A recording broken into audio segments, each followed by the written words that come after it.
The Iron King braced himself for a beast in bridal silk, but what he found underneath was a beauty dangerous enough to start a war. You ever hear the one about the king who thought he was taking a bullet for his kingdom, only to find out he hit the jackpot? Yeah, we're going there. We're talking about a deception so deep it shook the empire, a bride with skin like polished obsidian and secrets darker than the new moon. Fasten your seatbelts, because this love story isn't just sweet, it's an addiction that might just kill them both. If you're new here, smash that subscribe. Trust me, you'll want to see how treaties turn into treason and duty becomes downright deadly. Picture this, the fortress cathedral of Ironheart Hold, standing tall against the northern frost like a blade thrust into ice. The wind screams outside those ancient stone walls, rattling the stained glass windows that throw fractured light across a hall packed tighter than a war council. Silver chalices clink with mead, but the sound's hollow, almost brittle, like everyone's waiting for something to shatter. The air? Thick with pine smoke and tension so sharp you could cut it with a dagger. All those northern nobles in their furs and jewels, wolves in velvet if you ask me, circling with eyes that glitter like they're already measuring the scandal. And there at the altar, Alpha King Eric Ironheart. This man's built like a fortress himself, broad shoulders wrapped in plate armor that catches the firelight like frozen rivers, steel so dark it drinks the shadows. That iron crown of his sits heavy on hair the color of storm clouds, and his eyes, cold as the tundra, sharp as a blade that's tasted too much blood, scan the crowd like he's counting enemies instead of guests. See, this wedding ain't about love, wild hearts. It's survival dressed up in ceremony. The Savanna Pride down south got torn apart by warlords, their borders bleeding into Eric's territory like an open wound he can't afford. So they offer him their last card, their hidden heir, Aisha. The peace bride. The sacrifice. And the rumors? They slither through that hall like poison in a wound.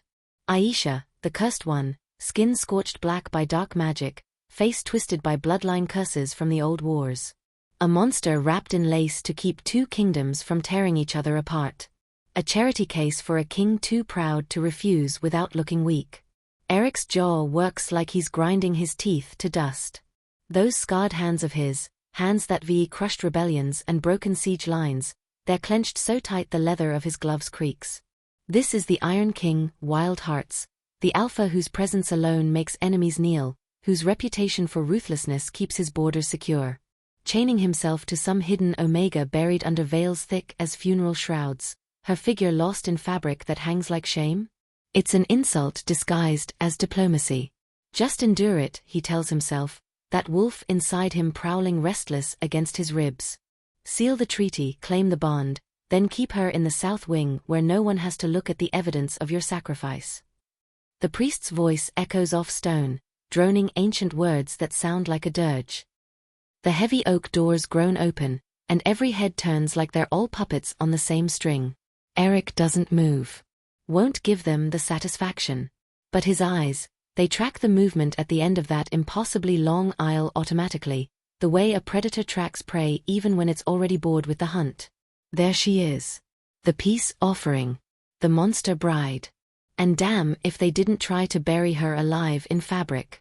The dress is a catastrophe of lace and wool, thick enough to survive a blizzard, heavy enough to drown a woman half her size. It swallows her whole, turning her into a shapeless mass of cream and gray that shuffles forward with small, uncertain steps. The veil? Layers upon layers of gauze so dense Eric can't make out a single feature, just a shadow where a face should be. Whoever dressed her wanted to make sure nobody had to look at what was underneath. The court's practically humming with barely concealed pity and disgust.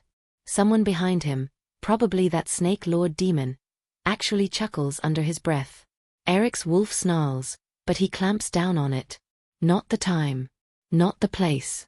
She reaches the altar, and up close it's somehow worse. The dress hangs on her like a punishment, and she's trembling. Or maybe that's just the weight of all that fabric. Eric can't tell, and he tells himself he doesn't care. The priest starts the binding rites, his voice a monotone that could put a battlefield to sleep. Eric recites his vows like he's reading a supply manifest. The words taste like ash. When it's her turn, he braces himself for a voice to match the rumors. Harsh, broken, something cursed. But then she speaks. I, Aisha of the Savanna Pride, bind my fate to yours. And sweet ancestors, it's like honey poured over velvet. Warm and smooth and impossibly clear, each word carrying a melody that shouldn't exist in this frozen hall. It cuts through the cold like a knife through silk, and for half a heartbeat, Eric forgets to breathe. The sound wraps around something in his chest, something he thought he'd buried years ago under duty and steel. His eyes snap to where her face should be behind all that gauze, searching for something, anything. But there's only shadow and secrets. The priest instructs them to join hands. Eric extends his, and when her fingers slip into his palm, he nearly jerks back. Heat. Real, living heat that radiates through the thin glove she's wearing, seeping into his calloused skin like she's carrying summer in her veins. It's wrong. Omegas run cold in the north, everyone knows that. But this warmth, it pulses steady and strong, almost like a heartbeat against his palm. He ignores it. Has to. Because acknowledging it means acknowledging that maybe, just maybe, something about this whole damned situation doesn't add up. The priest pronounces them bound. The court erupts in hollow applause. And Eric's left standing there, hand still burning with borrowed warmth, wondering what the hell kind of curse feels like coming home. The royal suite feels like a tomb. All dark wood and silver fixtures, firelight throwing shadows that dance across walls built for war, not comfort. Eric closes the door behind them, and the silence that follows is so thick he could choke on it. She stands in the center of the room, still drowning in that nightmare of a dress, hands clasped in front of her like she's waiting for execution. The veil hasn't moved. Eric pours himself a drink from the sideboard, northern whiskey that burns like regret, and downs it in one swallow. There's an adjoining chamber, he says, voice rougher than he intended. He gestures to the door on the east wall. You can take it. No one needs to know we're not. He stops, searching for words that don't make him sound like a complete bastard. You'll have your privacy. Your space. He's trying to be kind. Merciful, even. Give the cursed Omega a way out of the humiliation everyone expects. But she doesn't move toward the door. Instead, her hands go to her veil. No, she says, and that voice again, warm and clear like sun-warmed earth. I'm done hiding. Before Eric can process what she means, she pulls the gauze away. Just rips it off in one smooth motion, and his brain stutters to a complete halt. Because the woman standing in front of him isn't cursed. She's devastating. Her skin glows like polished mahogany in the firelight, rich and warm and utterly flawless. High cheekbones, full lips, eyes the color of melted amber that look straight through him like she can see every wall he's ever built. Her hair is woven into intricate braids that cascade down her shoulders, adorned with gold beads that catch the light. The dress comes next. She unlaces it with steady fingers, letting the heavy fabric pool at her feet like shed armor, revealing the simple white slip underneath that actually shows her figure. Curves that make his mouth go dry, a body that moves with unconscious grace. Eric's forgot how to breathe. How to think. His drink glass hangs forgotten in his hand. They told you I was a monster, Aisha says, stepping closer. Not afraid. Not ashamed. They needed you to believe it so you'd go through with this. So you wouldn't ask questions about why a southern pride would really send their last heir north. Eric's voice cracks. He clears his throat, tries again. You're not. Cursed? Twisted? Ugly?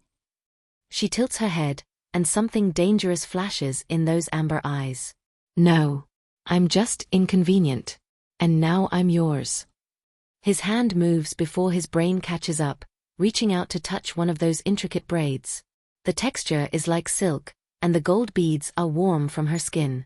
She doesn't flinch, just watches him with an intensity that makes his wolf pace restless inside his chest. They lied, Eric breathes, and it's not a question.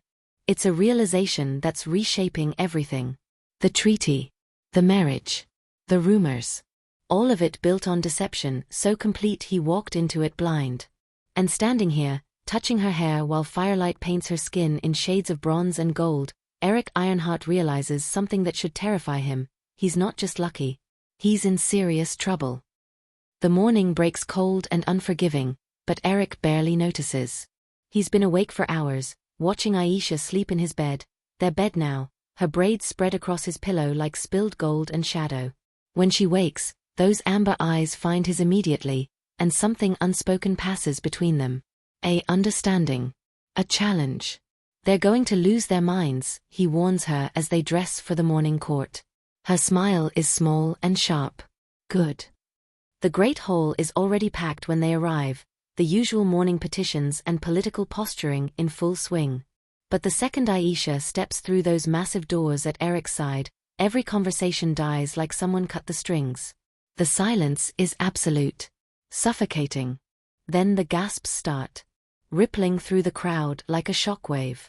Because there she is, the cursed bride, walking in daylight with her head held high and her face bare for all to see.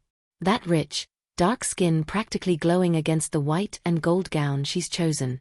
Her braids are woven with fresh flowers today, winter roses from the southern greenhouses, and she moves like royalty born, not made. Impossible, someone breathes. She was supposed to be hideous, another finishes. Twisted. The whispers ignite like wildfire. Eric feels the shift in the room, watches suspicion replace pity in dozens of eyes at once. It's not admiration lighting those faces. It's fear. Witchcraft. Lady Vesper's voice cuts through the chaos like a blade. She steps forward from her position near the throne, all pale beauty and venom wrapped in emerald silk. Eric's former lover. His father's choice before Eric took the crown and told them all to go to hell. Surely you all see it. The king was deceived. Bewitched. The crowd murmurs agreement, gaining confidence. Vesper turns those ice-blue eyes on Aisha, lips curling into something that might be a smile on a snake. What kind of creature hides her true face until after the vows are spoken? What dark magic did you work on our king to make him claim you? She addresses the court now, voice rising. She's a siren. A southern enchantress sent to enslave the Iron King and destroy us from within. Eric feels his wolf slam against his ribs, feels the rage building hot and vicious in his chest. The temperature in the hall drops as his power floods the space, frost literally forming on the nearest windows. Say another word, Eric's voice comes out low and lethal, each word dropping like stones into deep water. He doesn't move from Aisha's side, but every alpha in the room feels the threat. Question my queen again, and I will personally remind you what happens to those who forget their place. His eyes sweep the whole, wolf-bright and absolutely merciless. She is mine. My wife. My queen. And the next person who speaks of witchcraft or enchantment will find themselves exiled before the sun sets. Are we clear? The silence that follows is different now. Terrified. Submissive. Lady Vesper's face goes white, but she curtsies stiffly and retreats. And Eric feels Aisha's hand slip into his, her warmth steady and sure, like she's anchoring him to something he didn't know he needed. Don't forget to subscribe. The messenger arrives during the evening meal, blood-spattered and half-dead from riding hard. He collapses at the foot of the high table, gasping out words that turn Eric's blood to ice. General Kale. 3 days out. 5,000 strong. The man's eyes are wild, terrified. He's demanding the king surrender the Gaia vessel or he'll burn the capital to ash. The hall erupts. Nobles shouting over each other, panic spreading like plague. But Eric's focused on one thing only, the way Aisha has gone absolutely still beside him, her face drained of color, those amber eyes wide with something that looks like old bone-deep terror. Clear the hall, Eric commands, his voice cutting through the chaos. Now. They scatter like leaves in a storm.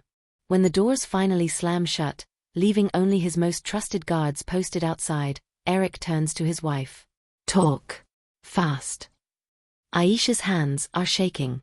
She presses them flat against the table, like she's trying to hold herself together through sheer will.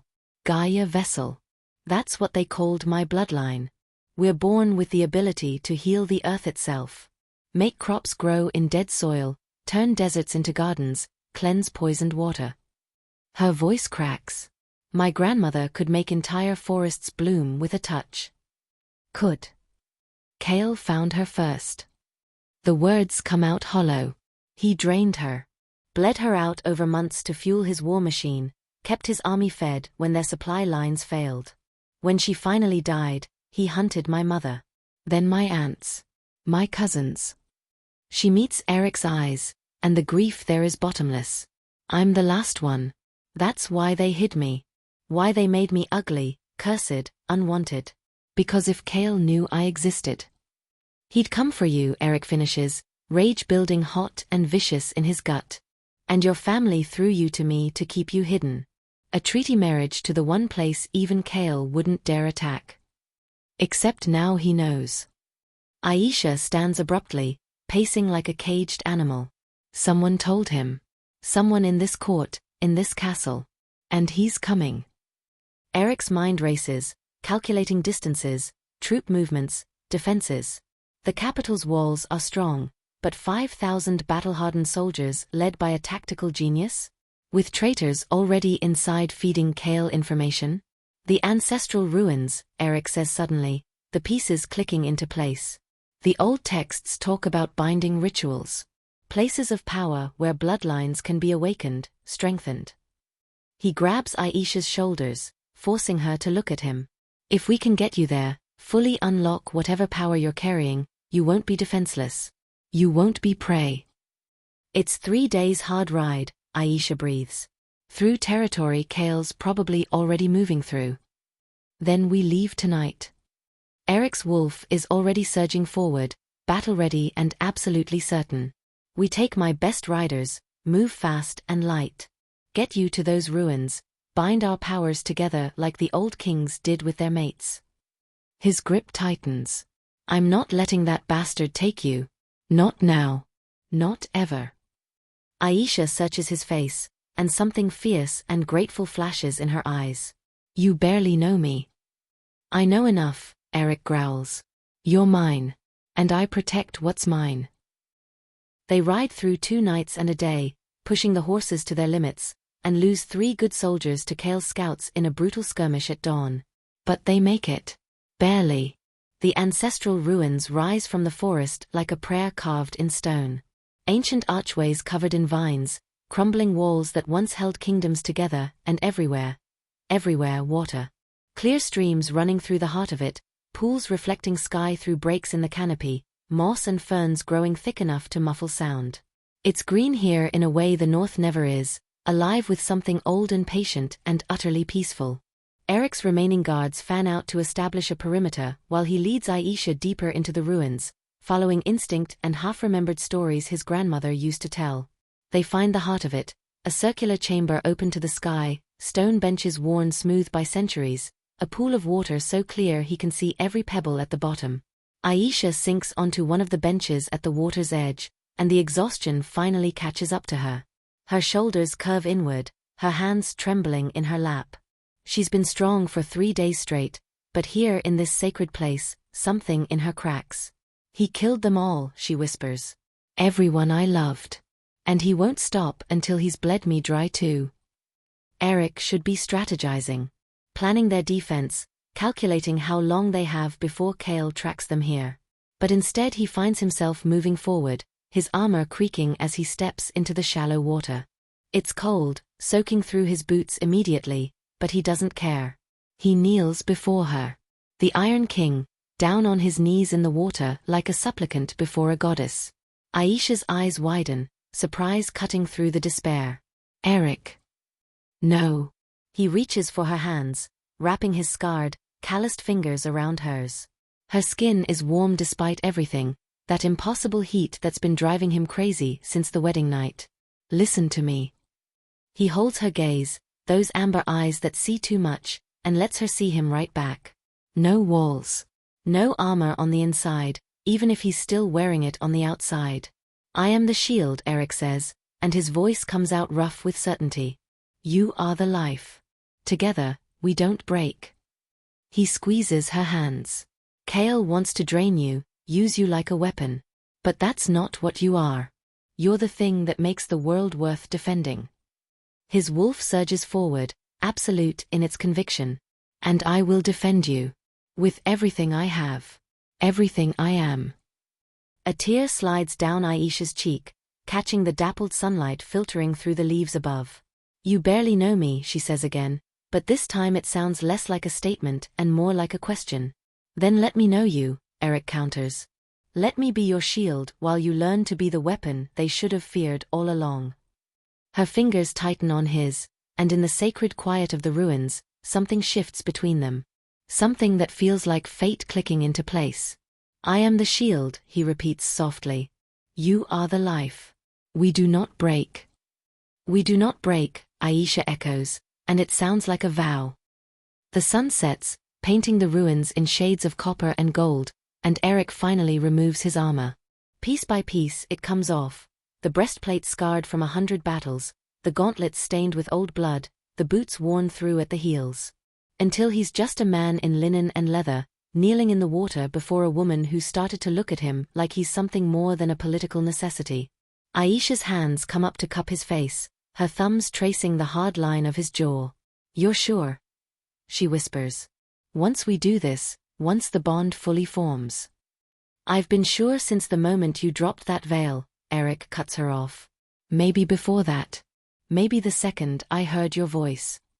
He rises from the water, pulling her up with him, and when their lips meet it's like striking flint to steel. Fire and heat and something that burns away everything that came before. She tastes like honey and smoke, and when she gasps against his mouth, he swallows the sound like it's the only thing keeping him alive. They sink to the moss-covered stone at the water's edge, bodies fitting together like they were designed for this. Eric's hands map the landscape of her skin, the curve of her waist, the silk of her thighs, the incredible warmth that radiates from her core. And Aisha, sweet ancestors, she's not shy. Her fingers trace his scars, dozens of them, remnants of wars and battles and a lifetime of being the kingdom's weapon. When they finally come together, when Eric slides home and Aisha arches beneath him with a cry that echoes off ancient stone, the world explodes. Vines erupt from the cracks in the ruins, growing impossibly fast, winding up pillars and archways in spirals of green and gold. Flowers bloom in their wake, night-blooming jasmine and moon roses that shouldn't exist this far north. The pool of water at their feet begins to glow, a soft blue-green light that pulses in time with their movements, their heartbeats, their shared breath. Magic floods the space, wild and old and absolutely primal. Aisha's eyes are glowing now, amber lit from within, and Eric feels something lock into place in his chest. The soul mark. The bond his grandmother told him stories about, the kind that happens maybe once in a generation when two people find their perfect match. His scars, the jagged line across his ribs from a spear thrust, the claw marks on his shoulder from a rogue alpha, the burn scar on his forearm from childhood, they start to fade under Aisha's touch. Not disappearing entirely, but softening, healing, like she's pouring life itself into his damaged flesh. Eric, she breathes, and her voice is layered now, harmonizing with something ancient and powerful. I can feel everything. The earth. The water. You. I know, he groans, because he feels it too. Her heartbeat in his chest. Her magic singing through his veins. The absolute certainty that he would tear the world apart before letting anything happen to her. They shatter together, and the ruins bloom brighter. They have maybe 6 hours of peace. 6 hours wrapped in each other while the magic settles into their bones, while the soul mark burns bright beneath their skin. 6 hours before everything goes to hell. The attack comes at dawn. Eric's on his feet before his guards even shout the warning, instinct screaming danger. He grabs his sword, always within reach even here, and shoves Aisha behind him as soldiers pour through the archways like ants from a kicked nest. 50. Maybe more. All wearing Kale's colors, all armed to the teeth. Vesper, Eric snarls, because he knows. That bitter which sold them out the second they left the capital. His remaining guards engage immediately, steel clashing against steel, but they're outnumbered 10-1. Eric throws himself into the fight like the weapon he was trained to be, his blade flashing silver in the early light. He takes down 3 men in as many heartbeats, his wolf howling for blood, for violence, for anything that threatens his mate. Because that's what she is now.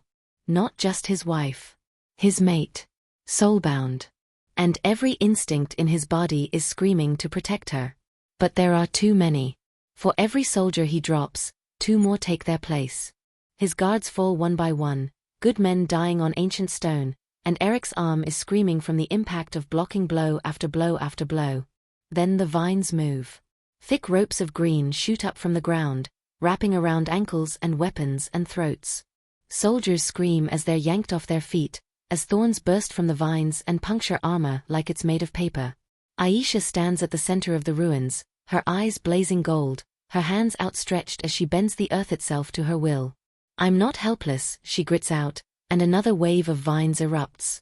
For a moment, just a moment, Eric thinks they might actually win this. Then Cale himself steps through the archway. The general is everything the stories promised. Tall and brutal, with dead eyes and a smile that belongs on a corpse. He moves like violence given form, cutting through Aisha's vines like they're nothing, and he's heading straight for Eric with singular focus.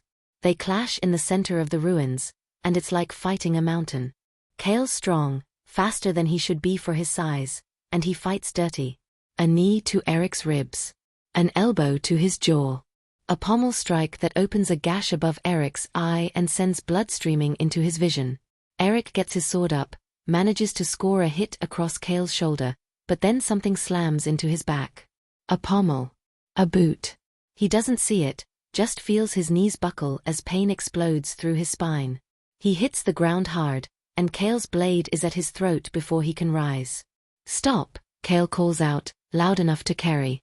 "Or your king dies bleeding." The vines freeze. The magic stutters. And Eric watches, helpless and furious, as Aisha's hands slowly lower. "No," Eric gasps.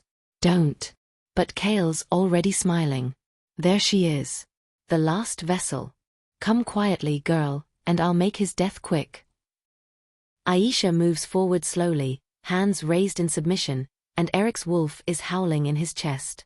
Every instinct screaming at her to run, to fight, to do anything but surrender herself to the monster who butchered her entire bloodline.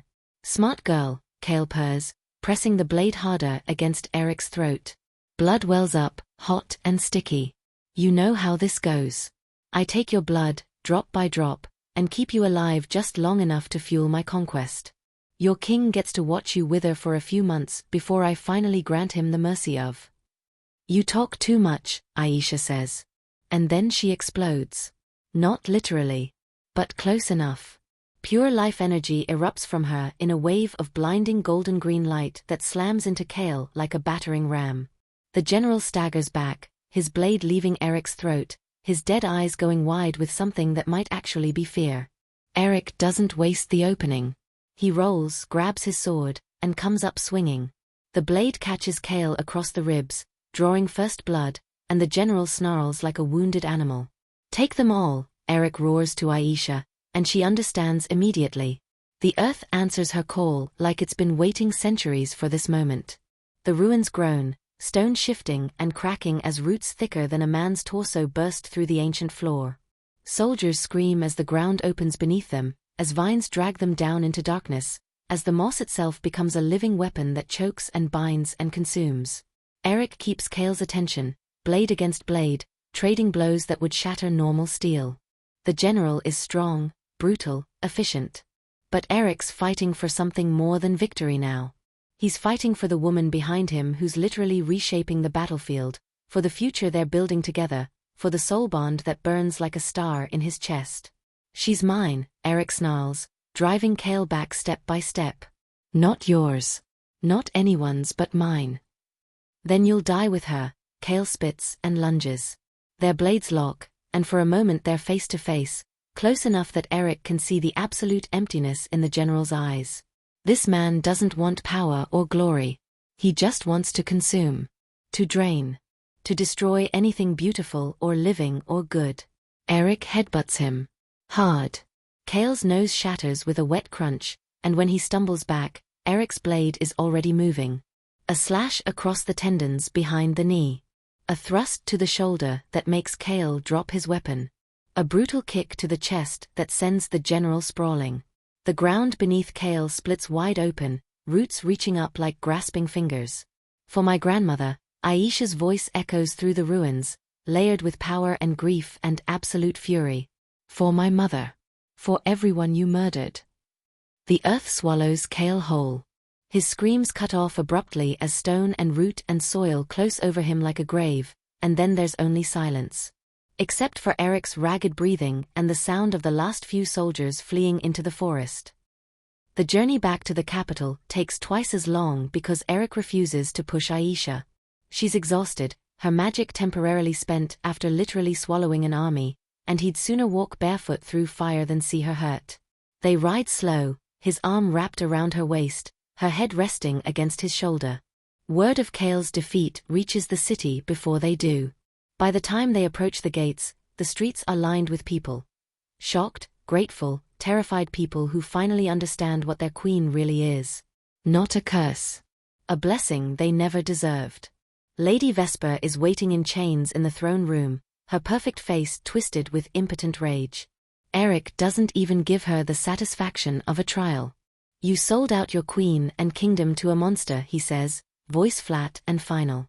You have until sunset to be beyond our borders. If I ever see your face again, I'll let Aisha decide your fate. The way Vesper goes pale suggests she understands exactly how merciful exile actually is. Aisha squeezes Eric's hand. Steel and earth, she murmurs. Always, he promises. 1 year later, spring comes to the north. Not the tentative, half-frozen spring they're used to, but real spring. Explosive. Abundant. Impossible. Cherry blossoms bloom along the castle walls. Wildflowers carpet the courtyards in waves of purple and gold. The orchards that haven't produced fruit in decades suddenly groan under the weight of apples and pears. Eric stands at the window of the royal chamber, watching the impossible garden spreading out below, and still can't quite believe this is real. That she's real. You're brooding again, Aisha says from behind him, and he turns to find her sitting in the rocking chair near the fire, their daughter cradled against her chest. Little Sarah, barely 3 months old, with her mother's rich, warm skin and her father's storm-gray eyes. Perfect in every impossible way. I'm appreciating, Eric corrects, moving to kneel beside them. He runs a gentle finger over Sarah's tiny fist, marveling at the strength in her grip when she latches onto him. Remembering when I thought I was taking a bullet for the kingdom. Aisha laughs, soft and warm. And instead I got everything, Eric says simply. He looks up at his wife, his mate, his queen, the woman who taught the Iron King how to bloom, and feels the soul mark pulse steady and sure beneath his skin. The jackpot. The miracle. The reason every scar was worth it.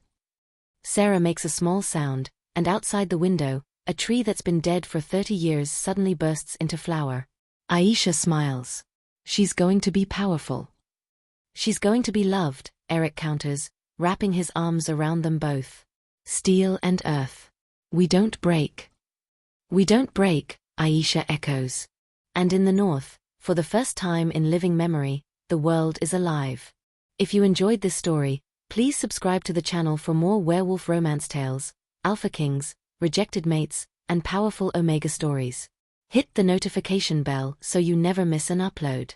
Leave a comment below telling me what you thought of this story and what kind of werewolf stories you'd like to see next. Your support means everything and helps me create more content like this. Thank you for reading, and I'll see you in the next. Your hopeless romantic, Amora.